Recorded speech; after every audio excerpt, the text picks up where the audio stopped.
Një tjetër fazë e operacionit të koduar Destinacioni, i cili ka si objektiv luftën kundër trafikimit të lëndëve narkotike përmes shërbimit postar, është finalizuar nga Policia e Tiranës.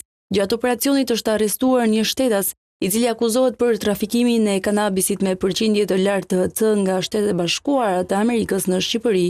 Ai u kap në flagrancë, ndërsa merrte një pako me rreth 3.6 kg lëndë narkotike kanabis me vlerë 50.000 euro në një dek postare. Operacioni u realizua nga seksioni i për hetimin e narkotikëve në bashkëpunim me forcën operacionale të Drejtorisë Vendore të Policisë Tiranë, Komisariatin e Policisë Rinas, si dhe filialin Qendra Tranzite e Postës Shqiptare. Hetimet, të cilat u realizuan me metoda proaktive dhe në ndrejtimin e prokurorisë, pranë gjykatës së shkallës së parë të jurisdiksionit të përgjithshëm Tiranë, vijojnë për të dokumentuar këtë aktivitet kriminal dhe për të identifikuar dhe kapur personat e tjerë të dyshuar të përfshirë.